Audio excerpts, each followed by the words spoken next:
পাখি বাগান থেকে সবাইকে স্বাগত জানাচ্ছি। এই যে আমাদের মাচানে ধরে গেছে মিষ্টি কুমড়ো। এইটা লম্বা মিষ্টি কুমড়ো হবে। আচ্ছা, দুটো ক্রোজেট নেবে না?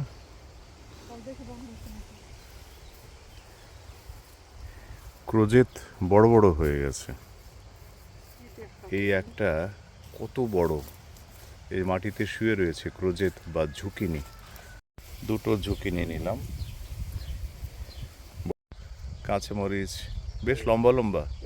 এটা কি ঝাল হবে এই মরিচ? বুঝতে পারছি না। নিয়ে নাও কয়টা। মানে পাট আর ব্রাহ্মী শাক একাকার হয়ে গেছে। কুমড়ো ফুল প্রচুর হয়েছে, কিন্তু কে খাবে এত? এত কুমড়ো ফুল হয়েছে, আর এখন তো দুপুর হয়ে গেল, এই জন্য ফুলগুলো একটু বুজে বুজে গেছে, মানে ওদের ঘুম পাড়ার মতো অবস্থা এখন। এই যে থেকে নেবে এই দুটো ফুল একসঙ্গে, জোড়া ফুল দেখেছো? এই জোড়া ফুল, জোড়া কুমড়ো ফুল তো কখনো দেখিনি। দুটো পুরুষ। কাছে নিয়ে এসছো?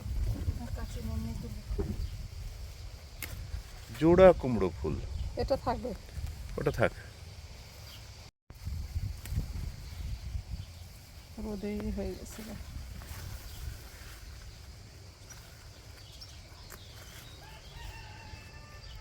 এই যে এখানে আছে আরো, এদিকে ফুটে রয়েছে।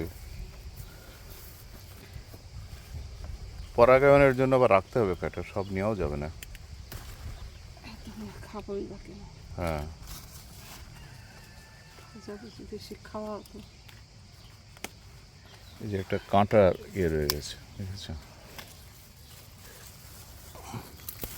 আর দরকার আছে না, এ কয়টাই হবে, ছটা।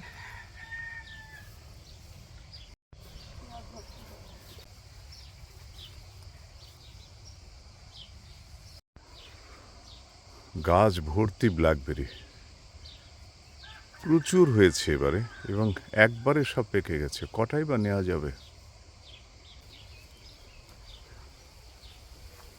কত যে পেকে গেছে।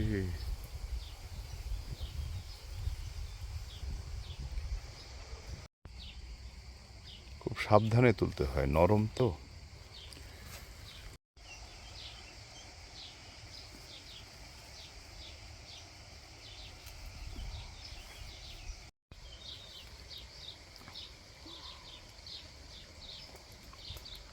খুব মিষ্টি। প্রথমে লাল থাকে, পরে এরকম কালো হয়ে যায়। এই কারণেই এই বেরির ফলের নাম ব্ল্যাকবেরি। কদিন পরে কিন্তু শেষ হয়ে যাবে, এমনিতেই পড়ে যাবে এগুলো। একটাও ব্ল্যাকবেরি, ফিগ আর স্ট্রবেরি, এই তিন ধরনের ফল আমাদের বাগানে হয়েছে। ফিগ মাত্র পাকছে, দুটো ফিগ নেওয়া হলো। এই ডুমুরের মতো, কিন্তু ডুমুরের চেয়ে অনেক সুস্বাদু। নির্ভীত নির্জন চারিধার।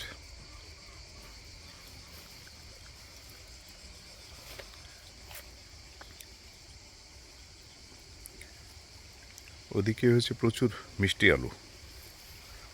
মিষ্টি আলুর শাক বড় হয়ে গেছে। অবশেষে চিচিঙ্গা গাছ টিকেছে যে এখানে। আর এটা হবে গোল লাউ।